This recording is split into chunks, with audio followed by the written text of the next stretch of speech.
नमस्कार दोस्तों, मेरा चैनल कैप्टन स्वपन मिश्रा में आप लोग को स्वागत है। सबको मेरा प्रणाम, राम राम, आदाब, सत श्री अकाल। आज मैं एक इम्पोर्टेंट टॉपिक ले रहा हूँ, हमारा इंडियन एग्रीकल्चर। क्योंकि कल हमारा प्रधानमंत्री जी ने आत्मनिर्भर यूएन का मुताबिक एक स्पेसिफिक स्कीम लॉन्च किए हैं, taking certain districts into configuration for the increase of dal productions. अभी let's come to the agro of our India. You know that India is a totally agro-based economy, and 60% of our rural India based on agri. Okay. लेकिन हमारा जो agriculture जो sector है ना, वो diversified नहीं है। मीन्स डाइवर्सिफाइड इन सेंस जिस तरह होना चाहिए उस तरह नहीं है। लेकिन और एक चीज़ बता दूं मैं कि हमारा लास्ट 10-11 साल में हमारा जो agro export agriculture production export have been increase 3 times, both on quantity and also on value to different parts of the world. America का राष्ट्रदूत कल आए, नया राष्ट्रदूत जो अपॉइंट हुए, सर्जिया गोर something like that, 35 years, very young and senate has past his appointment. हालांकि America में shutdown चल रहा है, अमेरिका में लोग कभी स्ट्रीट में हैं, रास्ते में आके प्रदर्शन कर रहे हैं। और ये जो है ये डोनाल्ड ट्रंप का बहुत क्लोज है। मतलब he can bypass anybody and speak to Donald Trump directly, bypassing the foreign ministry. उनको अपॉइंट किया, ये इज़ वेरी इंपॉर्टेंट अपॉइंटमेंट। उन्होंने आके प्राइम मिनिस्टर से मिला, अपना फॉरेन मिनिस्टर जयशंकर से मिलने के बाद कुछ अच्छी बात जो ट्रंप कभी चढ़ा के बोलता है, उन्होंने बात किया। और उसके बाद वो अपना क्रेडेंशियल्स कल शायद प्रेसिडेंट को प्रेजेंट करेंगे। उसके बाद तो formally he will be accepted as the US ambassador to India. तो उन्होंने कुछ चीज़ जो कमर्स और ये में पीयूष गोयल को भी मिले थे, हमारा कमर्स मिनिस्टर, उनसे मिले थे। कुछ चीज़ जो ट्रेड डील में अटका हुआ है, तो उसमें the main problem is the agro. America wanted that India should open their agro market to US plus the dairy market. India में प्रॉब्लम क्या है कि अमेरिकन जो एग्रो है वो जीएम सीड्स के है। जीएम सीड्स का क्या है, वो यील्ड ज़्यादा लगता है, लेकिन अपना जो ज़मीन जो है, फर्टिलिटी ऑफ द लैंड, उसको ख़त्म कर देता है। 3-4-5 साल ठीक है, अपने जो फार्मर्स बहुत बेनिफिट होंगे, मज़ा आएगा, पैसा आ गया, घर बनाएंगे और ये करेंगे, लेकिन बाद में उनके बाद का जनरेशन क्या होगा, वो ज़मीन से कुछ नहीं निकलेगा। आजकल ये जीएम सीड का जो है सारा दुनिया देख रहा है। जहाँ जीएम सीड गया है वो देश का इकोनॉमी बर्बाद हो गया है।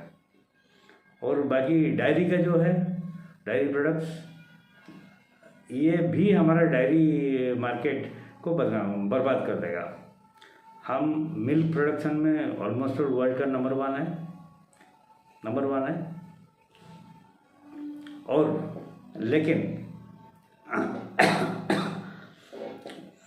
हमारा जो गाय है जो मिल्क देते हैं, क्योंकि हम लोग उनको जो अपना जो मतलब धान हुआ, गेहूँ हुआ, उसका ऐसे जो खाना वाना खिलाते हैं, ग्रास वगैरह जो भी खिलाते हैं, उसमें उनका यील्ड कम होता है। मतलब हमारा गाय अगर एक दिन में 60 लीटर तक मैक्सिमम देता है, तो अमेरिकन गाय जो है, स्विट्जरलैंड का गाय है, और स्वीडन, नॉर्वे इनका गाय है, और 100-150 लीटर करीब एक दिन में ईट देते हैं। बिकॉज उनको वो जो फीडिंग दिया जाता है, वो फीड दिया जाता है, that are non veg feeds, means that increase the protein in that cows, जो इंडिया में चलेगा नहीं। एक चीज़ है। दूसरी बात है कि उनकी जो काउज है, तो उनका जो यील्ड है वो 5-7 साल तक भी का बीच में ये रहता है। लेकिन हमारा गाँव जो है 30 साल तक, गाय जो है वो 30 साल तक मिल्क देते हैं। तो इसलिए डेयरी मार्केट अगर उनका आएगा, उनका यील्ड ज़्यादा है और ये है, तो हमारी जो मिल्क सेक्टर जो है, डेयरी सेक्टर, वो बर्बाद हो जाएगा। डेयरी सेक्टर में आप मिल्क से लेके, बटर से लेके, चीज़ से लेके, घी से लेके, बहुत सारी चीज़ आपका मिल्क सेक्टर से ये होता है। तो इसलिए इंडिया एग्री नहीं हो रहा है। बाकी जो फिशिंग एंड दो सेक्टर है, उसमें भी देयर आर सम डिफरेंसेस। ये 3 सेक्टर को छोड़ के बाकी इंडिया का साथ अमेरिका का trade deal almost all complete हो चुका है। It is another completion. ये और जो टैरिफ, ट्रम्प जो टैरिफ वगैरह लगा है, तो उसमें नुकसान हमको नहीं हुआ है। हमारा तो इतना बड़ा इकोनॉमी है, 145 करोड़ कंज्यूमर्स, तो हमारा कोई इतना कुछ फ़र्क नहीं पड़ा है।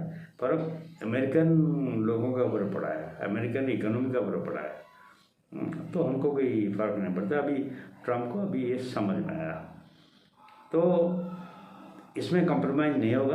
बाकी नवंबर 8 तक मैं एक्सपेक्ट करता हूँ, नवंबर तक ये ट्रेड डील साइन हो जाएगा और टैरिफ बैरिफ वो हट जाएगा। हटने का मतलब ट्रम्प का पास कोई ये नहीं है, कोई रास्ता नहीं है actually. It doesn't have any other alternative. उसको रास्ता नहीं है।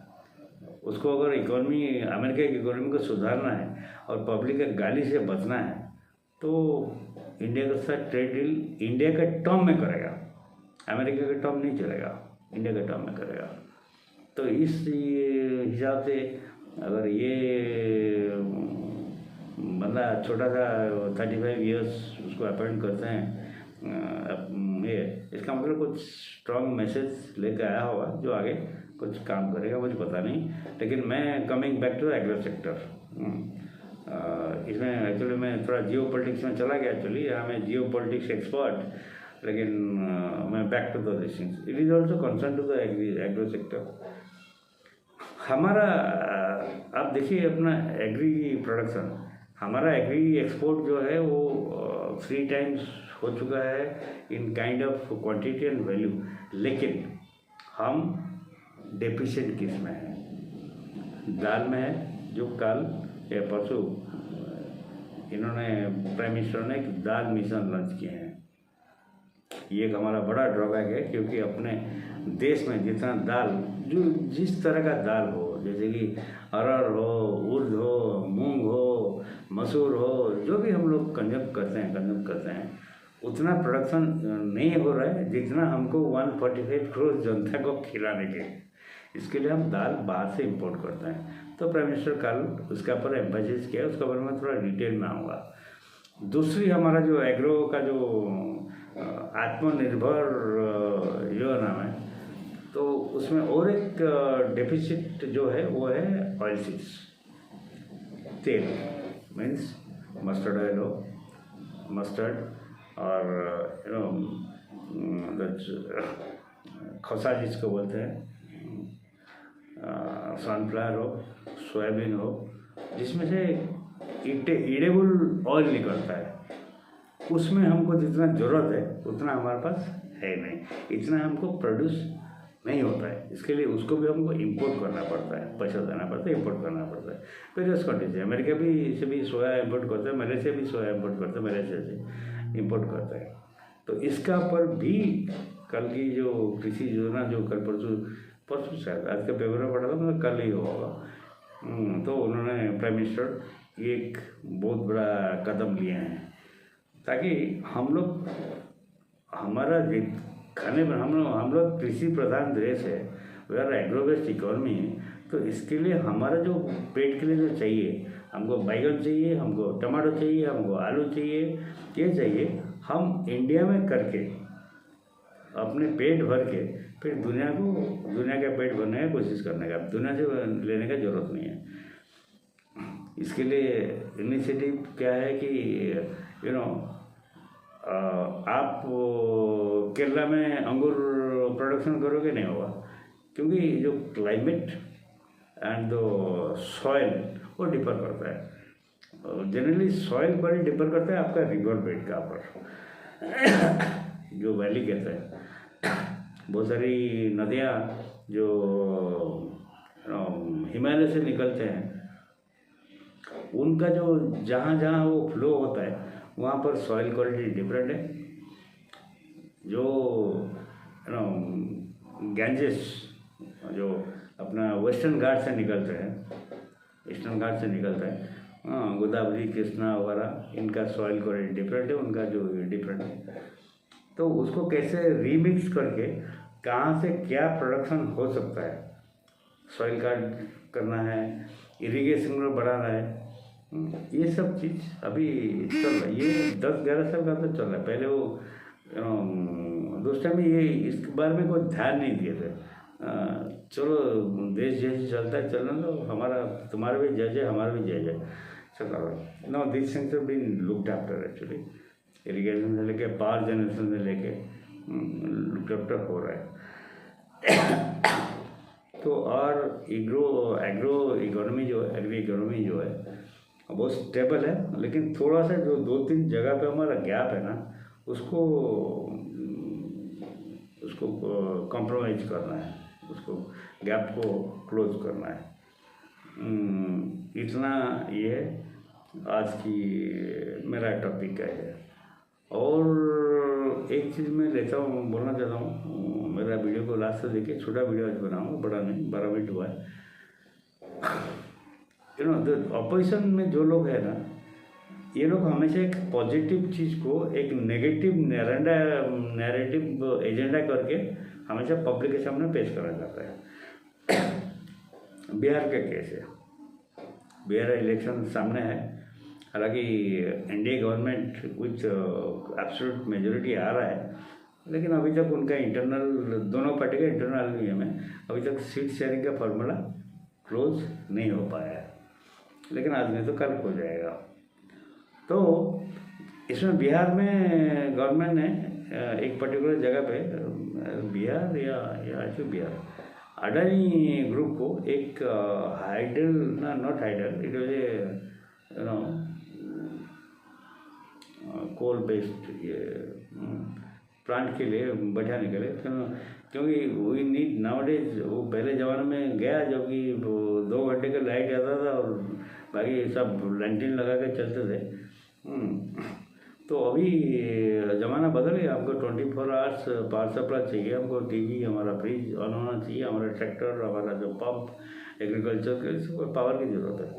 तो वी नीड पावर में बहुत सारी टाइप होता है, जैसे कि सोलर पावर, जो अडानी अभी वर्ल्ड का नंबर 1 प्रोड्यूसर है ऑफ द सोलर पावर, और विंड पावर वगैरह वो भी अडानी ये कर रहा है। हाइडल जो कि हमारा पुराना चीज़ है, लेकिन उसके नज़दीक चाहिए, डैम चाहिए, अफ़गानिस्तान में बना रहे, लेकिन मैं नेक्स्ट वीडियो में आऊँगा जब अफ़गानिस्तान का ऊपर लूँगा। पाकिस्तान अफ़गानिस्तान में घमासान चल रहा है नेक्स्ट वीडियो में। तो power is a very major thing. तो उन्होंने देखा कि कोल बेल्ट जो है, बिहार झारखंड में कोल बेल्ट ज़्यादा है, उड़ीसा का साथ ज़्यादा है। तो हमने वहाँ पर एक प्लांट बैठाएंगे, तो अराउंड कुछ ज़मीन उनको दे दिया, मतलब 1 रुपी पर ईयर लीज में 25 ईयर्स में दे दिया। और पावर परचेज एग्रीमेंट में Adani was the lowest bidder, some 6 rupees 25 paisa में वो स्टेट गवर्नमेंट खरीदेगा, and Adani will invest around 25,000 crores with that. क्या उसमें क्या होगा कि पावर प्लांट बनेगा और अभी कंप्लेंट है कि एक्चुअली ये परचेजिंग एग्रीमेंट जो है, जो प्लान है, वो 10 साल पहले हुआ था। उन्होंने लैंड एक्विजिशन आज पर तो लैंड करके वहाँ पर जो लोग रहते थे उनको कॉम्पेंसेशन दे दिए थे। पैसा ले लिए थे, लेकिन उन्होंने वहाँ से छोड़ा नहीं था। उनको बोला था भाई हम जब ज़रूरत पड़ेगा आपको छोड़ना पड़ेगा। वो लोग थोड़ा बहुत कंप्लेंट कर रहे हैं, वीडियो बना रहे हैं, हम कहाँ जाएंगे क्या जाएंगे, पैसा लेके बैंक में रुकाओगे, इंटरेस्ट भी लिया होगा, खर्चा कर दोगे, दूसरी बात है। उसमें काफ़ी एनवायरनमेंट वाले भी आ गए, कभी पेड़ वगैरह कटेगा, ये करेगा, ठीक है प्रोजेक्ट होगा तो पेड़ कटेगा। हाँ, ये थर्मल प्रोजेक्ट इसलिए बना रहे हैं कि बिहार झारखंड से कोयला इजीली मिलेगा। उससे 10-12 किलोमीटर में अपना जो कोसी रिवर बह रहा है, उसमें से पानी इजीली ट्रांसफ़र हो पाएगा। दूसरी बात वो जो एरिया बाउंड्री में ये नहीं कि सारे पेड़ काट देंगे, क्योंकि वहाँ पर स्टाफ क्वार्टर बनेगा, जो लोग रहेंगे काम करेंगे उनके लिए बनेगा, और काम जो करेंगे अराउंड एम्प्लॉयमेंट जनरेशन भी होगा, और जो काम करेंगे वहाँ पर रहने का स्टाफ क्वार्टर होगा। और स्टाफ क्वार्टर होगा तो ये तो बैरन लैंड में नहीं होगा ना, मतलब 1-2 पेड़ तो वहाँ पर रहेगा। देन छोटा बहुत जब इतना लोग रहेंगे, थोड़ा बहुत चलने के लिए दुकान बाजार भी होगा, थोड़ा बहुत मार्केट भी बढ़ेगा। हाँ, वहाँ पर लोग जाके अपना बिजनेस करेंगे, किराना हो, पान हो, ये हो, खुलेगा। उसके लिए भी जगह वगैरह अलॉटमेंट किया हुआ है, टोटली प्लानिंग किया हुआ है। ये प्लांट है, ये स्टाफ क्वार्टर है, ये मार्केट कॉम्प्लेक्स है, ये स्पोर्ट है, ये एंटरटेनमेंट है, सब कुछ करके किया हुआ है। तो जनरली जो हवा बोल रहे हैं, बना रहे हैं कि बहुत सारे पेड़ कटेगा, ऐसा नहीं है। पेड़ कुछ कटेगा, लेकिन पेड़ कुछ कटेगा तो पेड़ कुछ लगाया जाएगा। अभी पेड़ का बीच में तो आप एक थर्मल पावर प्लांट लगा नहीं सकते। आप रेलवे ट्रैक में तो आपको बनाना पड़ेगा, कैसे कोल ट्रांसपोर्टेशन के लिए बनाना पड़ेगा, तो उसके लिए रास्ते में तो पेड़ कटना पड़ेगा। लेकिन पेड़ कटने के बाद उसको बैलेंस करने के लिए क्या है, वो भी गवर्नमेंट अपनी फार्मूला तैयार कर रहा है। लेकिन अपोजिशन वाले क्या करते हैं कि ये पब्लिक को मिसलीड करने का कोशिश करते हैं, डिफरेंट ये वीडियो छोड़ के। लेकिन पब्लिक भी आपकी आजकल बहुत जानकार है, वो इस मिसलीड प्रोपेगेंडा में आएंगे नहीं। तो यहाँ पर मैं छोटा सा वीडियो ख़त्म करता हूँ। एक्चुअली मैं आया था एक बड़े अच्छा जियो पॉलिटिक्स के ऊपर वीडियो बनाने के लिए, लेकिन वो वीडियो के लिए आपको कल तक इंतजार करना पड़ेगा।